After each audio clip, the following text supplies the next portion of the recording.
What skills and supports are needed for a student to perform well in a unit based on the 3 dimensions of the next generation science standards and the project-based learning? They're on task and working together. So tell me something about what scientists do. They discover new things that other people might not have been able to discover. Can you give me an example? Like planets, and if there's any more planets past Pluto and things like that. In the previous video, we met James, a curious, creative, and intelligent student who blossomed with the red-winged blackbird science unit. How you doing, guys? Good! We saw James grow his science interest and identity and develop agency as a learner. We're not close enough to identify if they're actually a red-winged blackbird, but they kind of look like crows. James responded to the student-centric nature of NGSS, which required him to be an active learner. But what about other students in the classroom? When it is hiding its ebulet, it means that it's calm and peaceful. All kids bring diverse strengths, interests, and experiences with STEM, as well as relationships to school learning. Oh, there we go. There's a beak close up. And when identifying birds, it's really important to look at the beak. Those are key features that help us determine what the bird might eat. Meet Ellen, another student in James's class. What do you notice, Ellen? I noticed that it's pointed at the end.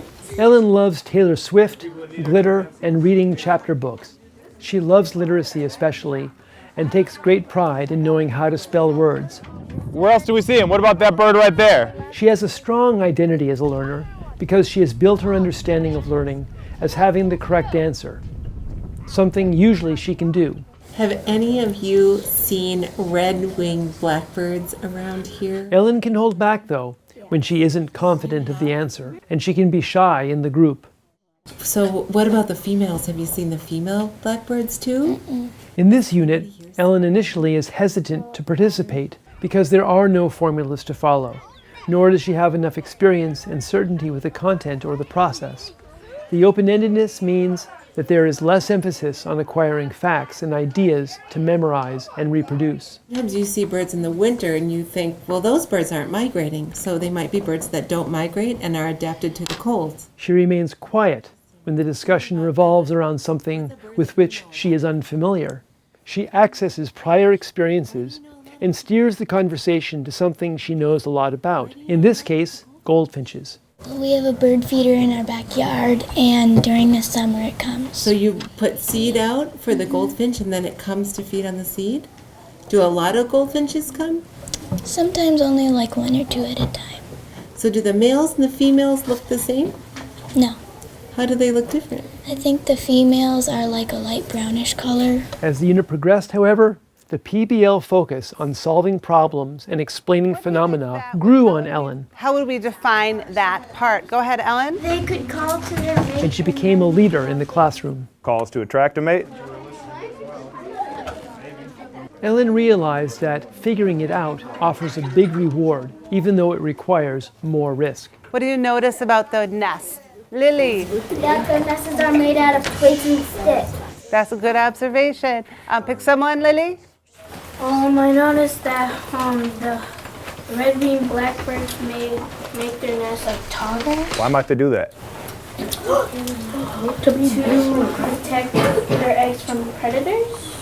It's a good observation. Pick someone else to notice something. They build it in the grass because most birds live in the trees and the predators will probably check there first. Ellen enjoyed analyzing and turning over the evidence, looking for clues to see what story they tell. I do stars for every single bird that I find, so I just wrote down 5 stars because I saw 5 all over there. For example, she tried to figure out why male birds look different from the females, an alignment to the core idea about traits having functions for survival, and the cross-cutting concept of structure and function. Anyone else have observations to share?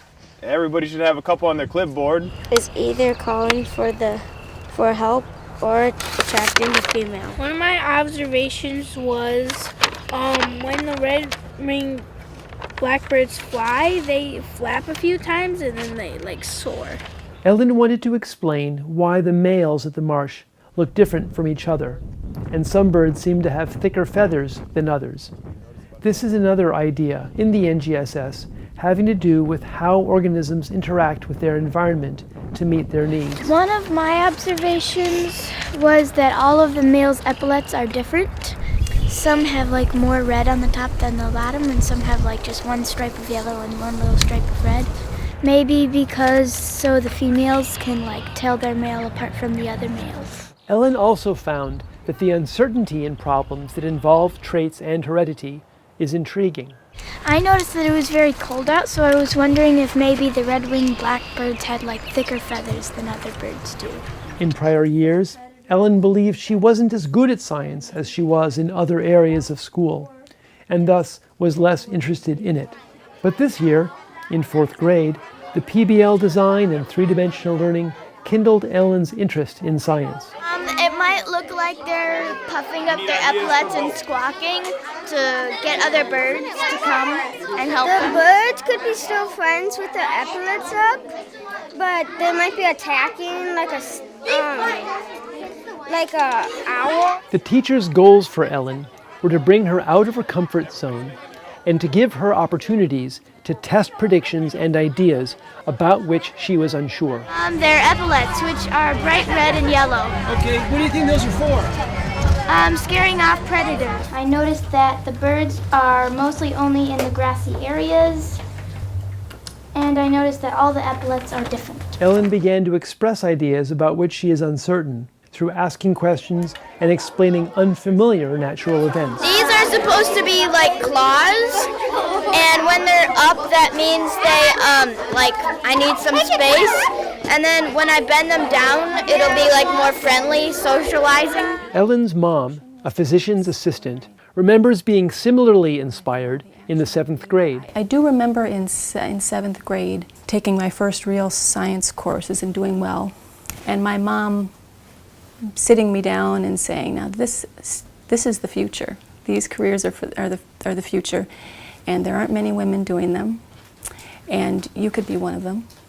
And so how about you and I design this course of action wherein you end up in one of these professions. The mix of practices, problems, and ideas opened a new identity for Ellen as a science student and as a learner.